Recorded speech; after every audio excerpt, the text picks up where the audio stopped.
Ok, tu veux que je te parle de moi? I have a dream. Un jour, j'ai fait un rêve. J'ai rêvé d'un monde uni à travers l'art. Et depuis, chaque jour, chaque obstacle, chaque marche me conduisent vers ce rêve. Je me bats encore et encore pour le réaliser, pour porter cette cause qui aujourd'hui est plus grande que moi, une cause qui me sera profitable à moi et aux autres. Je m'appelle Charles, l'écrivain des Gémeaux, et je vais te parler un peu de moi. Je rêve d'un monde uniculturel, avec un monde où les cultures seraient rassemblées, tout à travers l'art. Comment j'écris? Chaque phrase, chaque mot, chaque virgule, chaque signe de ponctuation est ordonné dans un but précis, véhiculer un message à travers le canal de l'émotion. Beaucoup m'appellent l'écrivain des femmes. Mon poste m'appelait l'écrivain émotionnel, car tous mes messages sont véhiculés à travers des émotions. J'œuvre à créer des émotions, à matérialiser de façon textuelle des émotions, toutes calquées sur les miennes. Je m'inspire de ma propre vie, de mon enfance inachevée, de mon vécu, de ce qui m'entoure, de surtout et surtout des femmes. Je construis mes personnages à partir de personnes réelles. Et ces personnes réelles, ils sont là autour de moi tous les jours, dans le bus, dans le tram. La ville, à elle seule, est une personne à part entière. J'ai beaucoup d'inspiration littéraire. Déjà, une œuvre qui m'a marqué quand j'étais enfant, qui m'a marqué en tant qu'être humain, Inos Barbare de Jan Kefelec, que j'ai toujours avec moi. Dès que je lis l'histoire, le petit garçon Ludovic, il m'a fait penser à moi. C'est le livre de ma vie. L'aventurière amoureuse Winnie, des romans à l'eau de rose. Ensuite, La mouche et la glu, un modèle de chez moi. Okuba Koge, histoire d'amour qui m'a brisé le cœur aussi quand j'étais enfant.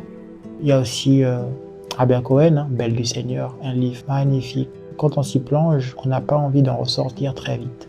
Jack London, c'est mon père littéraire. Son œuvre est mon inspiration. Je marche dans ses pas. Car Jack London était pour moi un génie quand il s'agissait de décrire fidèlement la nature humaine. Ah, la nature. Chez moi, dans mon village, ou plutôt d'où je viens, la nature a une place importante dans la société. C'est une entité à part entière, une mère, qui communique à ses enfants des messages bien précis quand ces derniers daignent l'entendre. J'écoute beaucoup ce qu'elle dit, ce qu'elle me montre, ce qu'elle me chuchote aux oreilles. En elle dort une symphonie entière qui plaira aux oreilles qui voudront bien l'entendre.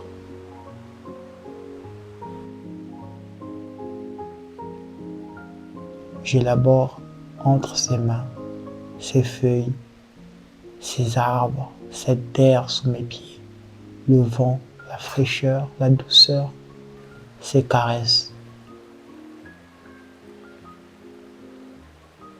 Dans la nature, je suis en harmonie avec moi-même, en harmonie avec mon humanité, à travers cet écosystème incroyable et puissant. C'est là que je puise beaucoup de moi, c'est là que je me retrouve vraiment. Je suis un homme des campagnes, je suis un paysan, fils et petit-fils de paysans. C'est normal que la terre et moi aient une connexion assez profonde.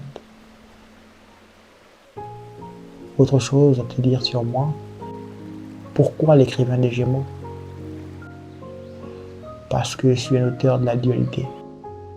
Tout comme Carl Jung avant moi, je soutiens le fait que l'homme, l'humain, est un être de dualité et qu'on doit accepter nos deux parts de la même façon. On doit s'accepter en totalité, que ce soit la bonté qui est en nous et aussi la noirceur, que moi j'appelle l'autre. Merci de m'avoir entendu. Prends soin de toi.